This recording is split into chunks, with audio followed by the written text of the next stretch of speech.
1984లో మనకి different computer systems communicate అవ్వడం కోసం, అది కూడా ఎఫెక్టివ్ వేలో కమ్యూనికేట్ అవ్వడం కోసం మనకి ఈ మోడల్ని అయితే తీసుకురావడం జరిగింది.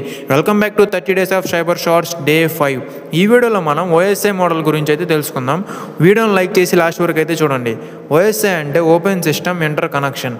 1984లో మనకి డిఫరెంట్ కంప్యూటర్ సిస్టమ్స్ కమ్యూనికేట్ అవ్వడం కోసం, అది కూడా ఎఫెక్టివ్ వేలో కమ్యూనికేట్ అవ్వడం కోసం మనకి ఈ ఓఎస్ఐ మోడల్ని తీసుకురావడం జరిగింది. ఈ ఓఎస్ఐ మోడల్ నెట్వర్క్లో కమ్యూనికేషన్ని 7 లేయర్స్గా డివైడ్ చేసేసి ట్రాన్స్మిట్ చేయడం జరిగింది. ఈచ్ లేయర్కి ఒక స్పెసిఫిక్ రోల్ అయితే ఉంటుంది.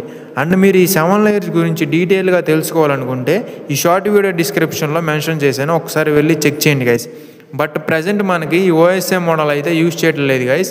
అయినా సరే స్టిల్ మీరు అబ్జర్వ్ చేయొచ్చు మీ బీటెక్ కాలేజెస్లో కానీ అండ్ అలాగే నెట్వర్క్ రిలేటెడ్ కోర్సులో కానీ ఈ ఓఎస్ఐ మోడల్ గురించి చెప్తారనమాట.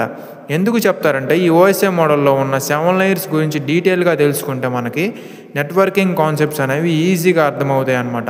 అందుకని స్టిల్ దీని గురించి అందరూ డిస్కస్ చేస్తూ ఉంటారు. So thank you, stay tune guys.